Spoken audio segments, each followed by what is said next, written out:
Hello skiers. If you want to ski in Japan, if you like the culture, the food, you're looking for Japow, the world famous powder, this video is for you. I'm going to talk about going down to Niseko and tell you everything you need to know, all the tips that you need to have a fantastic trip. Now the first thing, how are you going to get there? Well, many of you will be coming from the United States, some of you from Australia and other places. First thing is to get to Tokyo. From Tokyo, you're going to take a domestic airline. I took Air Due, it's about $200. You know, to take a train would take too much time. And so most likely you're gonna get there, take that little commuter. It's short, it's fast, and then once you get to Sapporo, you're gonna take that to Sapporo New Chichois. When you get there, you have a couple different ways that you can get to the Niseko mountain. Now, if you want, you can take a bus, it's about $32 per person round trip. You can take a taxi, which is about, give or take, $384, or you can get a driver, which essentially is a prearranged taxi for about $425. For me, I knew that I was going to be pretty jet lagged, and so I spent a little bit more and I got the driver who was there with a sign to take me up there. It's gonna take you about 2 hours, a little bit more than 2 hours to drive up to Niseko. I gotta tell you, start planning your trip early, because it does book up. Both the activities I'm going to tell you about as well as the hotels. Now, what to bring when you travel. Now, for me, I ski a lot in the Pacific Northwest, and so I wanted to bring my ski boots with me. So I brought my ski boots, my ski pants, my coat. I actually brought a helmet because I was doing a review of an integrated helmet with goggles. I don't think you need to. You know, at the site, my daughter, who's not particular about her boots, got her boots. But they have great boots there. The skis that they had, I could change them in and out.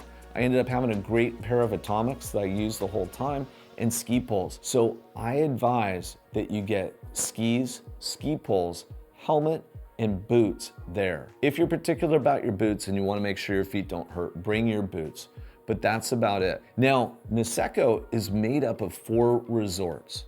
You have Hanazono, you have Grand Harafu, Niseko Village, and Annapurna. Now, what you want to get is the All Mountain Pass. The Icon Pass that many of us have here in the US works in Niseko for all mountains, which is fantastic. When I bought friends and family for my daughter who didn't have an Icon Pass, I made sure to get the All Mountain Pass because you're going to want to ski it all. Now, with the Icon Pass, right now with the conversion rate of dollars to yen, it was only $199 for friends and family. Very affordable, much less than if you were going to many of the resorts here in the US. Now, one of the things that you want to think about is prep for powder.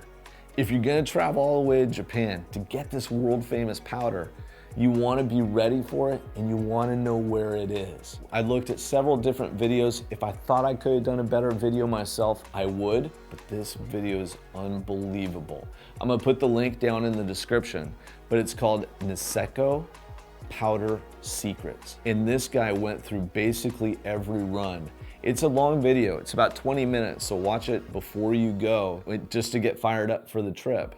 But powder, powder, powder is going to happen. Now, when you're there and you're looking at the map, see the map behind me, you have all those runs inbounds. They're all a lot of fun. You're gonna find a lot of different terrain and a lot of different runs. But the gates is where the magic happens. So over on this side at Hanazono, there's gate 5 up at the top. Gate 5 is gonna take you down into really well-graded runs, so you can do tree skiing and it's not too tight. You're really gonna enjoy it. There's a lot of powder. I went down there with a friend who showed me that spot, just getting face shots of powder, really fun.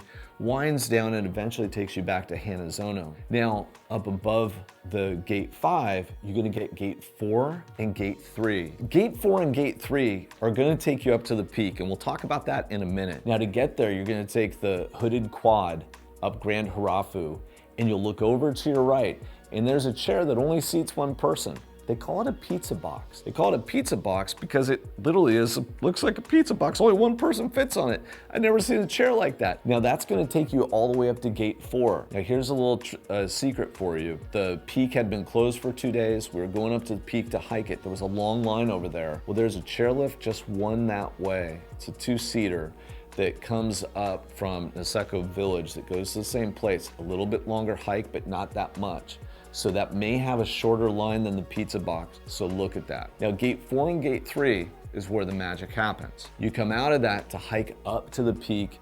Hopefully you have good visibility. If it's a lot of powder up there, it might be snowing hard, you might not have it. That's gonna be about a 30-minute hike, and it's no joke. Like the first 150, 200, 300 yards is very steep, so make sure you're up for it. Speaking of these gates, it's for intermediate and advanced skiers. Don't go out there if you're not ready for it. Now, most of the time, if they've dropped the rope, you can go out in these gates, but buyer beware, this is not a patrolled area, so do so at your own risk.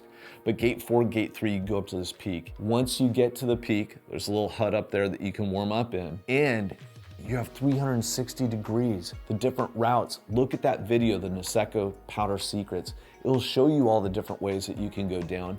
Don't be intimidated, be smart, but you can take it down. We did that peak run, we loved it, we enjoyed it. The views up there were remarkable, and the dryness of the powder was fantastic. Now, here's a little secret. Gate number 11. So coming out from Niseko Village at the gondola, you go down and you'll see some people hiking up, and it's a short hike, it's about 10 minutes. That puts you into gate 11, which is this closed off area kind of here in the middle. And you can go through that gate 11 and you're gonna get phenomenal tree skiing and great powder. Now, as we move over to Annapurri, Annapurri has some gates on it too. You have gate number 8, gate number 6, gate number 2, and these gates all drop off. It reminded me in the US of the Hobaks at Jackson. Really nice long runs, trees spread out. Get to each of them. What I did, I had a couple friends who kind of told me about the different gates, and for me it was like bingo. You know, I went to each of these and checked them out. They're so cool. Nice steep terrain that you can get. Now, throughout the mountain, there is all kinds of tree skiing that you can do, short trees and tall trees. Get in there and have a lot of fun. Ski with somebody so that if you unfortunately fall into a tree well or something like that, they're there to help you out. So always ski with a ski buddy. Now, the question that you have, do you need a guide or do you not? I chose not to, just basically because we're advanced level skiers, and I felt comfortable navigating myself around the mountain because I had good advice from friends. If you're there and you want to do a peak run and the visibility is not that good, I recommend you go with a guide. It's a little bit expensive, and so even if you do have good visibility but you want to do some of the unique runs off the backside, you can do it yourself, but having a guide, the guide will know different pockets of powder around the mountain. So it's not a bad idea. You know, on the mountain, that's what you gotta do, but you would be making a mistake to go to Niseko and not enjoy the food that is there. You know, on the mountain, there's a Lookout Cafe, and Lookout Cafe has amazing ramen. And you can get a beer there if you want, or hot chocolate, but the ramen is the star of the show, and it is quite good. At Annapurri, there is a pizza restaurant you have to walk about 6 minutes to from the bottom of the gondola. I'll put the name of that restaurant down in the comments. It only seats about 15 people. But he was trained in Florence. This pizza is next level. Probably the best pizza I've had outside of Italy. One of the bars that we really enjoyed is Bar Gu. G-Y-U. Now, you enter this bar by going through a refrigerator door. We had to wait about 25 minutes outside. It's a little cold while we waited, but it was worth it. The owner who built the bar and set it up is a DJ, and he's spinning actual vinyl. And at least for my taste of music, he was killing it. And the cocktails were fantastic. The second must place to get a cocktail is Toshiro's. This is in Grand Harifu, and I gotta tell you, this is a craftsman. Special note, look at the video here. This one here is a smoky old fashioned. This one here is a smoky penicillin. You gotta have these really, really good. Probably one of the best meals of my life. Now in Niseko, food trucks are everywhere. So if you're on a budget, stick to the food trucks. They are good and they're everywhere you want to be. If you make a reservation, usually you're going to have to commit to it and put down a credit card. Now I did this twice. One was for a place called Kobe Thai. Kobe Thai does Wagyu beef, and it was the best meal I ever had. You don't have to get Wagyu, you can get other things, but Kobe Thai is a must. The other place is Sushi Azabu. Sushi Azabu has 5 locations around the world. One's in New York that has a Michelin star. This is the best sushi that I've ever had. Highly, highly recommend it. And we actually ate dinner one night in an igloo. I'll put that link down in the description.